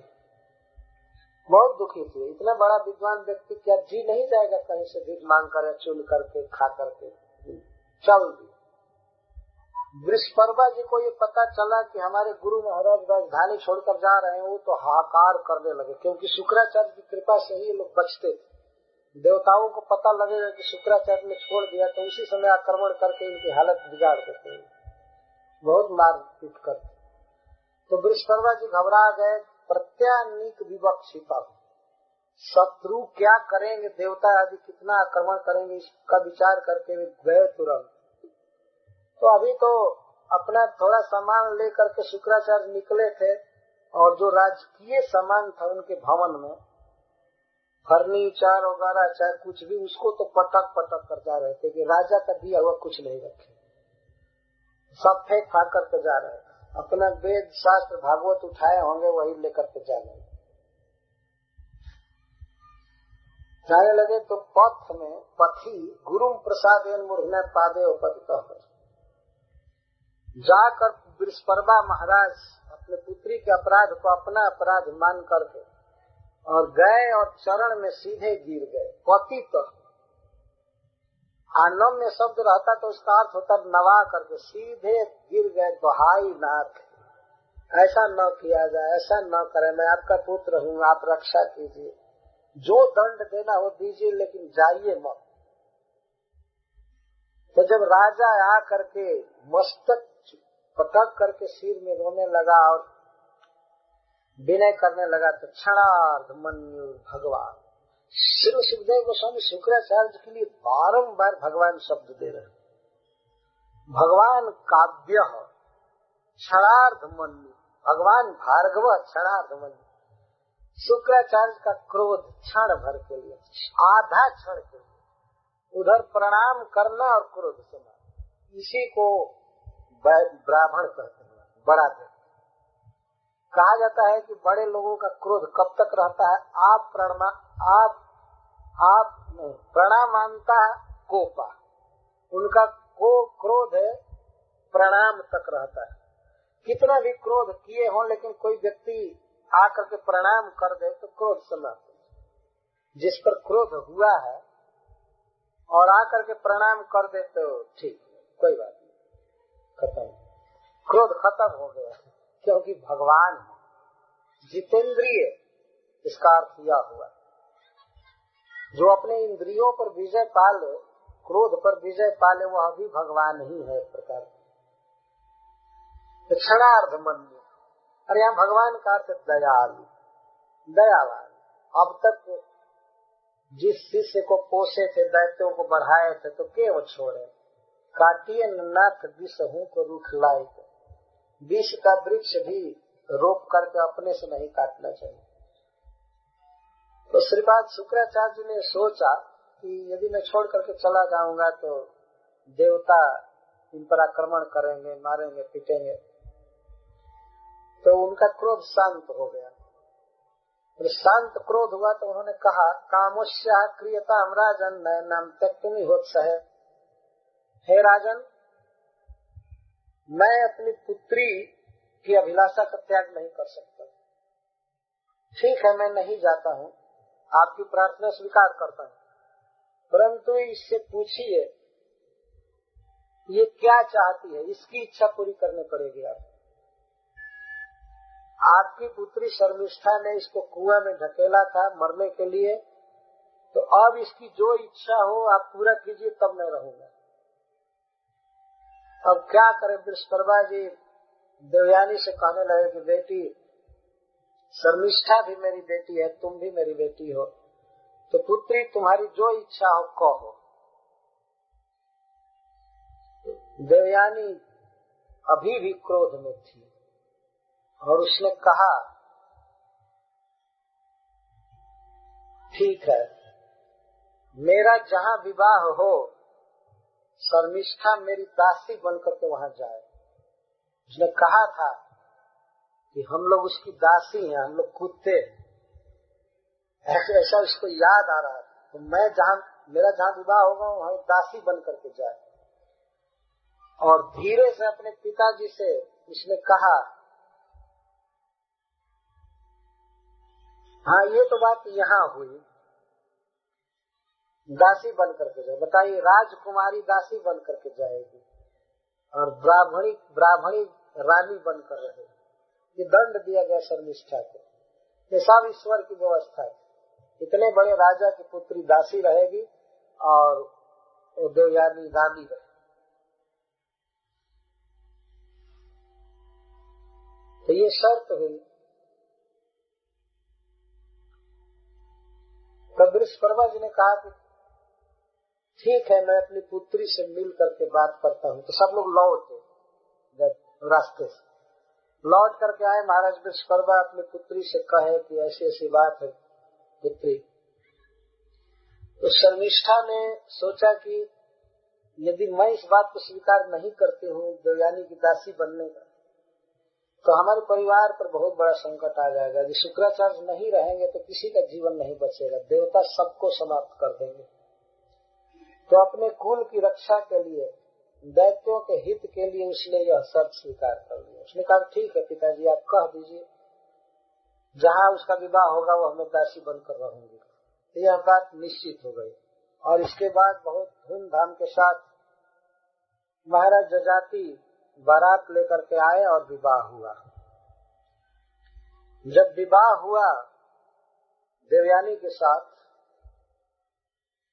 तो देवयानी ने अपने पिताजी से कहा शुक्राचार्य से, आप कह दीजिए कि शर्मिष्ठा दासी बनकर के जा रही है। तो दासी भी पत्नी बनकर के ही वो जा रही थी। वो पूरा दासी नहीं, वो ये कही थी कि इसका भी विवाह हो इनके साथ, लेकिन आप इनको बता दीजिए कि इसके बेड पर, उसके शर्मिष्ठा के बेड पर ये कभी नहीं जाएंगे। स्त्री रहे लेकिन उसे कभी भी पति सुख न मिले।